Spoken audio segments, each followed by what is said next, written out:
Salut tout le monde et bienvenue dans la vidéo où je corrige les pages 279 à 281 dans le manuel. Donc à la question 6, Audrey vend des suçons à l'érable dans un kiosque et on a la table de valeur ci-dessous et le graphique qu'il fallait utiliser pour remplir la table de valeur. Donc ici, ce qu'il faut voir, c'est que tu as la colonne, la rangée en haut, qui est le nombre de suçons.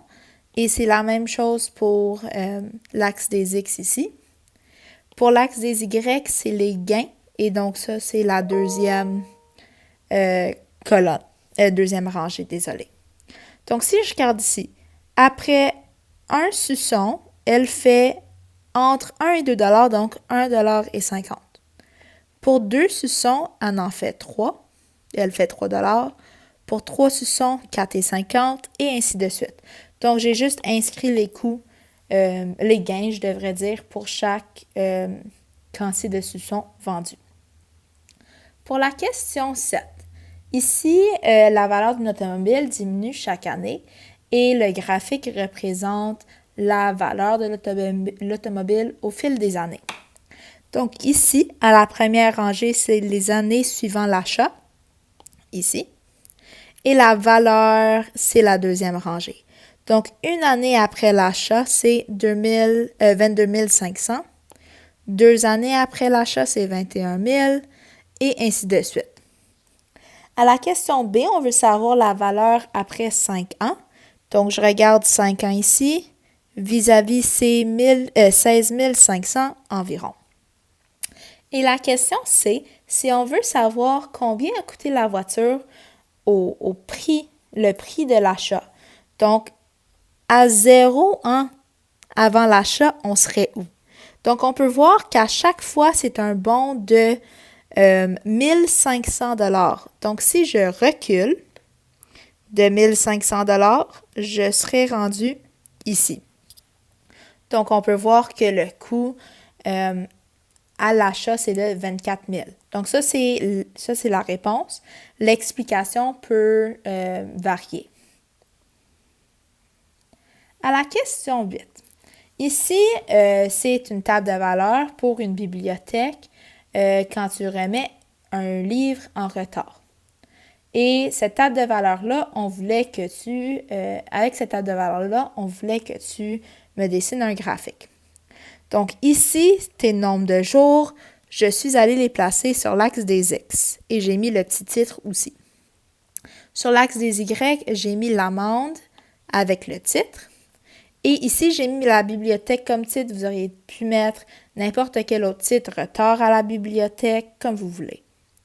Et je suis allée placer les coordonnées dans mon graphique. Donc ça, c'est la coordonnée 1, 20. Donc, je suis allée placer le point 1, 20 ici.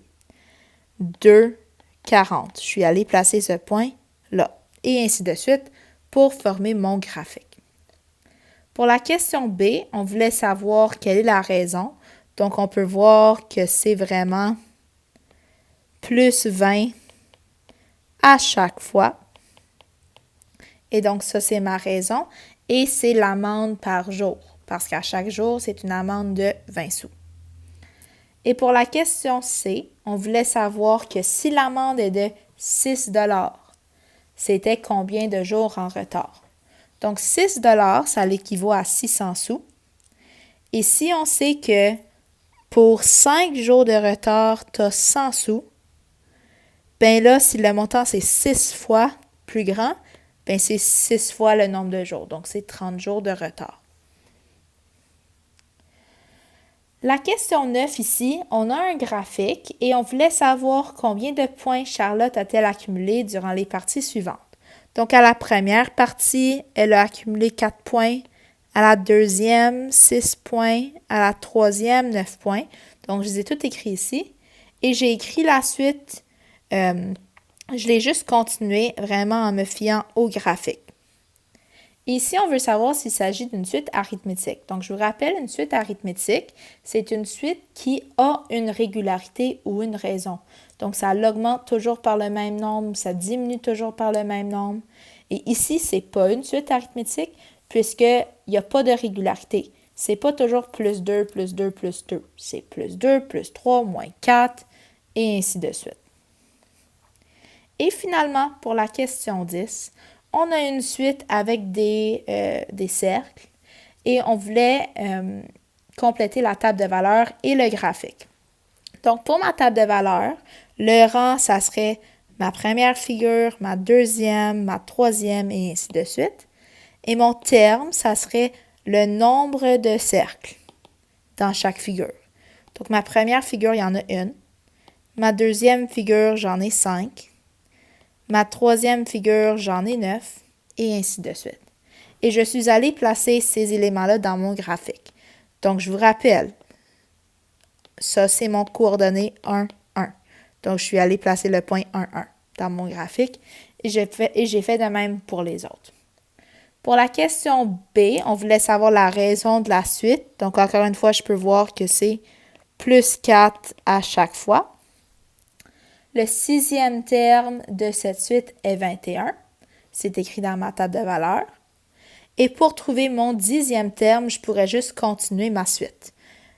Continuer ma table de valeurs et je me rendrai à 37.